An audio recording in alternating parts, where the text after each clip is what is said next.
Israel फिलिस्तीन संघर्ष की आग एक बार फिर से धधक उठी है।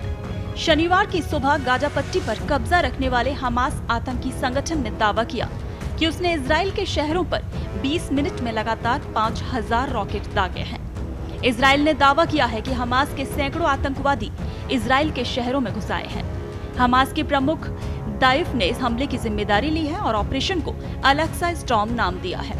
मोहम्मद दाइफ ने कहा, हम दुश्मन को पहले ही चेतावनी दे चुके हैं। इजरायलियों ने हमारे लोगों के साथ सैकड़ों नरसंहार किए हैं। उन्होंने आगे कहा कि हम ऑपरेशन अल-अक्सा फ्लड की शुरुआत की घोषणा करते हैं। हम ये घोषणा करते हैं कि दुश्मन के ठिकानों, एयरपोर्ट्स, सैन्य अड्डों पर किए गए हमारे पहले हमले में 5000 से अधिक रॉकेट दागे गए। भारत में इजराइल के राजदूत नाओर गिलोन ने भी हमले पर प्रतिक्रिया दी। उन्होंने ट्वीट के जरिए कहा, यहूदियों के त्योहार के दिन इजराइल दोहरे हमले की चपेट में है। हमास के आतंकवादी और रॉकेट दोनों से हमले किए जा रहे हैं।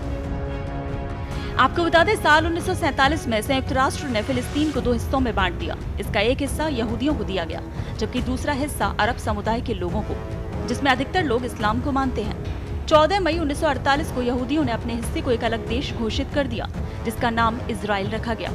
इस फैसले से अरबी समुदाय खुश नहीं था, लिहाजा युद्ध की घोषणा हुई और लाखों फिलिस्तीनी बेघर हो गए। युद्ध के बाद ये पूरा इलाका 3 हिस्सों में बांट दिया गया। फिलिस्तीन को वेस्ट बैंक और गाजा पट्टी का इलाका मिला। गाजा पट्टी इजराइल और मिस्र के बीच में है। ये पट्टी एक छोटा सा फिलिस्तीनी इलाका है। ये मिस्र और इजराइल के मध्य भूमध्य सागरीय तट पर स्थित है। फिलिस्तीन अरबी और बहुसंख्यक मुस्लिम बहुल इलाका है। ये सभी लोग प्रथम अरब इजराइल युद्ध के शरणार्थी और उनके वंशज हैं। सितंबर 2005 में इजराइल ने गाजा पट्टी से अपनी सेना वापस बुला ली थी। 2007 में इजराइल ने इस इलाके पर कई प्रतिबंध लगा दिए। फिलिस्तीन का कहना है कि वेस्ट बैंक और गाजा पट्टी में स्वतंत्र फिलिस्तीन राष्ट्र की स्थापना हो। गाजा इलाके पर फिलिस्तीनी आतंकवादी समूह हमास का कब्जा है, जबकि वेस्ट बैंक पर इजराइल ने कब्जा किया हुआ है। इजराइल ने यरूशलेम शहर पर भी युद्ध में कब्जा कर लिया और शहर के पश्चिमी हिस्से तक अपना विस्तार कर लिया। फिलिस्तीन यरूशलेम को राजधानी बनाना चाहता है। इसके अलावा अरबी समुदाय के लोग यरूशलेम को पवित्र स्थान मानते हैं, क्योंकि यहाँ अल-अक्सा मस्जिद है। यहूदियों में भी इस शहर को पवित्र माना जाता है।